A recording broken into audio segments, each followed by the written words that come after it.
श्री महालक्ष्मी जगदंबा माता कोराडी मंदिर हे नागपूरच्या उत्तरेस 15 किलोमीटर अंतरावर आहे. कोराडी देवी मंदिर परिसराचे अगोदरच्या काळी जखापूर हे नाव होते. अगोदरच्या काळी झोलन राजा यांच्या अधिकारात जाखापूर हे स्थान येत होते. झोलन राजा यांना 7 मुले होती. जानोबा, नानोबा, बानोबा, बैरोजा, खैरोबा, अग्नोबा आणि दत्तासूर. पण एकही कन्यारत्न नसल्याने राजा दुःखी होता. राजाने यज्ञ, हवन, पूजा करून देवांना प्रसन्न करून एक कन्यारत्न मागितले. नंतर झोलन राजाच्या पत्नीला म्हणजेच राणी गंगासागर यांना कन्यारत्न झाले.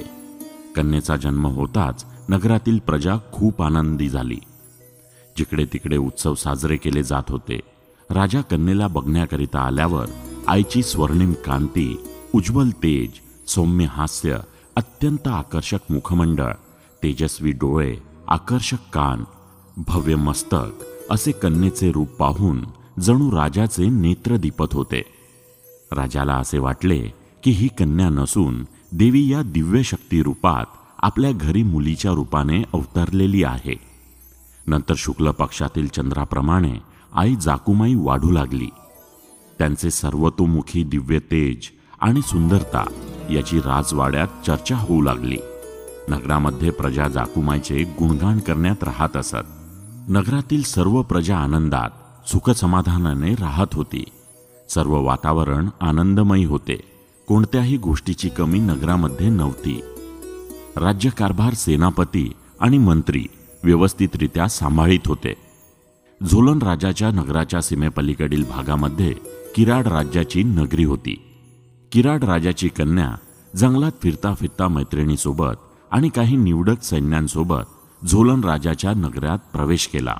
राजाच्या सैनिकांनी अनोळखी व्यक्ती आपल्या सीमेत आलेली पाहून राजासमोर राज्यसभेत तिला घेऊन आले. तेव्हा झोलन राजाची कन्या जाकुमाई राजदरबारात उभी होती. झोलन राजाने सर्व विचारपूस केल्यानंतर सन्मानाने त्यांच्या नगरीत त्यांना पाठवून दिले. तेव्हा किराड राजाच्या कन्येने झोलन राजाची मुलगी, तिचे अप्रतिम सौंदर्य आपल्या वडिलांना सांगितले. राजाला वाटले की झोलन राजाच्या मुलीला आपण आपल्या मुलाकरिता मागण्याचा विचार केला पाहिजे. तेव्हा किराड राजाने दूताला बोलवून झोलन राजाला संदेश पाठविला की तुमची मुलगी आमच्या मुलाकरिता द्या.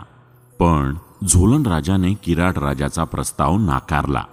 नंतर किराड राजाला संताप आला व संतापाच्या भरात त्याने झोलन राजाला दूत पाठवून युद्धाकरिता तयार व्हावे किंवा आमच्या मागण्या मान्य करा असा प्रस्ताव झोलन राजाच्या दरबारात किराड राजाच्या दूतांनी वाचून दाखविला. तेव्हा राज्यसभेमध्ये आपल्या वडिलांसोबत राजकन्या जाकुमाई राज्यसभेत उभी होती. तेव्हा प्रस्ताव ऐकल्यानंतर राज्यसभेमध्ये जाकुमाईने दूताला सांगितले की कोराडी सुरादेवीचा सीमेवर युद्धाकरिता आम्ही तयार आहोत. असे म्हणताच त्या क्षणी झोलन राजा जाकुमाईकडे पाहतच राहिले. झोलन राजाला हे माहीत होते की माझी मुलगी ही एक मुलगी नसून दिव्य शक्ती आहे. त्यामुळे राजाने जाकुमाईच्या प्रस्तावाला दुजोरा दिला. नंतर किराड राजाच्या दूताने किराड राजाला सविस्तर वर्णन करून सर्व माहिती कळविली. ठरल्याप्रमाणे युद्धाचे दिवस निश्चित झाले. झोलन राजाची सेना सर्व अस्त्रशस्त्रांनिशी हत्ती, घोडे, रथ, पालखी व सर्व सेना सुसज्ज करून सेनापती राजवाड्यासमोर उपस्थित होता. जाकुमाईने झोलन राजाचे दर्शन घेऊन आई गंगासागर यांचे सुद्धा आशीर्वाद घेऊन वडिलांची आज्ञा घेऊन भावासोबत निघाली. आई जाकुमाई स्वतः हत्तीवर बसून हातामध्ये त्रिशूल, डमरू, तलवार, धनुष्य आदी शस्त्रे घेऊन हत्तीवर स्वार होती व तिने रणभूमीकडे कूच केली. आई जाकुमाई समोर व त्यांची सर्व सेना होती. तिकडे दंभी, दुराचारी, दृष्ट, अन्यायी किराड राजा व त्याची सेना तयार होती. दोन्ही सेना आमोरासमोर धडकल्या. भयंकर युद्ध झाले. लढाईचे वर्णन अवर्णनीय होते. शेवटी किराड राजाचा पराभव झाला. राजा आईच्या चरणी लोटांगण घालीत होता. दयेची भीक मागित होता. आईने किराड राजाला जीवनदान दिले आणि आदेश दिला की तू आपल्या प्रजेवर नगरामध्ये कुणासोबतही अन्यायाने वागू नको व अत्याचार करू नको असे म्हणून आईने त्याला क्षमा केली. किराड राजा परत आपल्या नगरात गेला. पण आई जाकुमाई दैवी शक्ती असल्यामुळे परत झोलन राजाच्या दरबारात परत गेली नाही. त्यांनी ज्या कामाकरिता अवतार घेतला होता त्या किराड राजाचा दृष्ट सेनापती व राजाला शिक्षा दिल्यानंतर आई ज्या ठिकाणी सूर्यास्त होईल त्या ठिकाणी मी थांबेल असे म्हणून आईने सर्व सेना व सेनापती यांना झोलन राजाच्या दरबारात परत पाठविले. नंतर आई रस्त्याने निघाल्या. सूर्य मावळल्यानंतर ज्या ठिकाणी त्या विराजमान झाल्या ते ठिकाण म्हणजे जाखापूर, साक्षात शक्तिपीठ आहे. त्यानंतर आईच्या मागे आईचे भाऊ दत्तासूर आईला पाहण्याकरिता येत होते. सूर्यास्त होताच ते पण टेकडीवर विराजमान झाले. आज ते क्षेत्र दत्तासूर ह्या नावाने प्रसिद्ध आहे. आईच्या सोबत 3 भाऊ होते. ते आईच्या जवळ विराजमान झाले. तेच ठिकाण जाखापूर जागृत शक्तिपीठ आहे.